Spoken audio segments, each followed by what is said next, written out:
반갑습니다. 오늘도 하나님의 말씀 앞으로 나오신 우리 모든 청년들을 주님의 이름으로 환영하고 또 축복합니다. 오늘 말씀은 호세아 2장 14절에서 23절까지의 말씀입니다. 첫 번째 질문을 우리가 함께 보도록 하겠습니다. 하나님은 음행한 이스라엘을 어디로 데리고 가시겠다고 말씀하시는가? 제가 오늘 본문 14절에서 15절까지 말씀을 대표로 읽어드리도록 하겠습니다. 14절에서 15절까지입니다. 그러므로 보라, 내가 그를 타일러 거친 들로 데리고 가서 말로 위로하고 거기서 비로소 그의 포도원을 그에게 주고 아골 골짜기로 소망의 문을 삼아주리니 그가 거기서 응대하기를 어렸을 때와 애굽 땅에서 올라오던 날과 같이 하리라. 아멘. 여러분, 오늘 앞에 기록된 본문을 보면요, 하나님께서는 바알을 섬긴 축제의 날들만큼이나 이스라엘 백성들에게 벌을 주겠다라고 거친 심판을 선포하십니다. 하지만 이것은 절대로 이스라엘 백성들을 버리는 것이 아니었습니다. 그리고 이제 그 심판의 기간이 끝이 나고 하나님은 이제 이스라엘 백성들을 회복시켜 주십니다. 그런데 하나님께서는요, 다 빼앗긴 이스라엘 백성들을 다시 설득하여 지금 어디로 데리고 가는 것입니까? 사실 오늘 한글 성경에는 타일러라고 번역되어 있지만 원어로 된 성경을 보면요, 유혹하여서 또는 속여서라는 뜻을 가지고 있는 단어입니다. 이런 번역이 하나님과는 어울리지 않는다라고 생각되어서 타일러라고 번역된 것이죠. 하나님께서는 이스라엘 백성들을 이렇게 광야로 데리고 가고 계십니다. 그런데 여러분, 세상의 영광과 바알을 섬기던 이스라엘 백성들은 절대로 하나님께서 아무리 그들을 거친들, 즉 광야로 불러도 절대로 따라 나서지 않았을 것입니다. 그렇게 하나님은 그들을 유혹하여서라도 지금 그들을 광야로 나오게 한 것이죠. 여러분, 이스라엘 백성에게 있어서 이 광야라는 공간은요, 그들에게 무엇인가를 늘 기억하도록 만드는 곳이었습니다. 그것은 출애굽한 이후의 광야에서의 세월이죠. 하나님께서 거친들로 데리고 간다는 것은 그들을 다시 원점으로 돌리시겠다는 것을 말씀하시는 것입니다. 아무리 주위를 둘러보아도 모래와 돌밖에는 보이지 않았던 오직 하나님의 인도하심과 보호하심만이 있어야 하는 곳이 바로 광야라는 장소 아니었겠습니까? 하나님께서는 이스라엘 백성들이 출애굽하여서 광야를 떠돌 때 불기둥과 구름기둥으로 그들을 지켜주셨듯이 그날과 동일한 열정으로 지금 또 이스라엘 백성들을 사랑해 주겠다라고 말씀해 주고 계신 것입니다. 자, 이제 두 번째 질문을 우리가 함께 보도록 하겠습니다. 그날에, 즉 심판이 끝난 먼 미래에 하나님과 이스라엘 사이에 어떤 일이 일어날 것이라고 말씀하고 계십니까?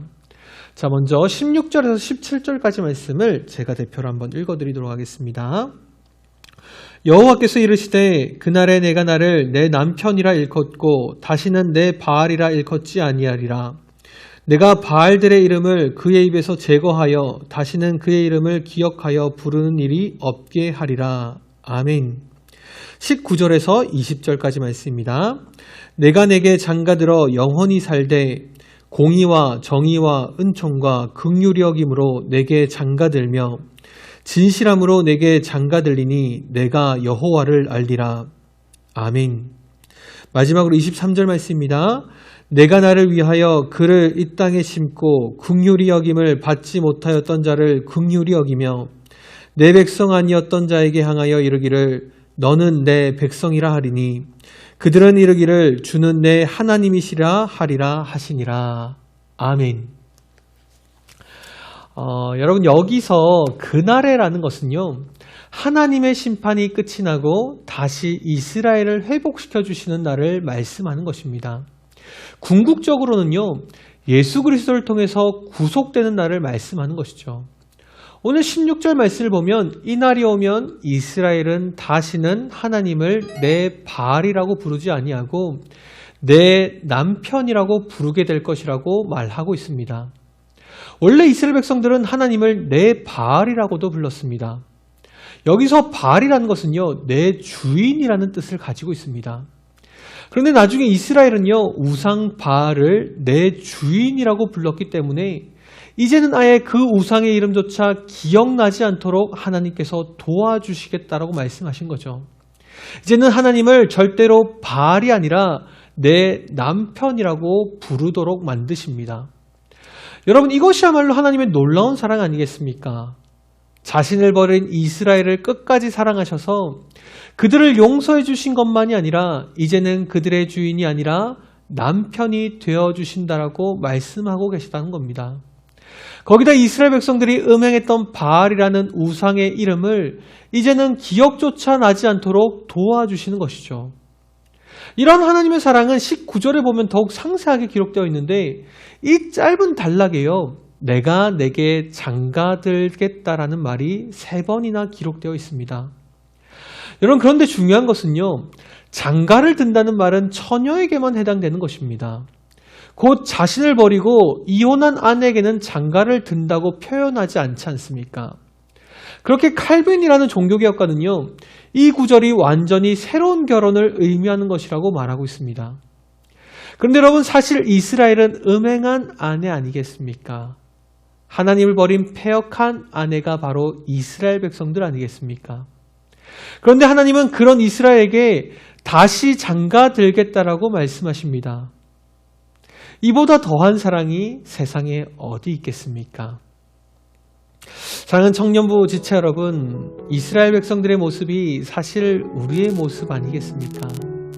하나님을 세상에서 가장 사랑한다고 언제나 입술로는 고백하지만 세상의 우상들을 훨씬 더 사랑하는 패역한 아내의 모습이 사실 우리의 모습 아닐까요?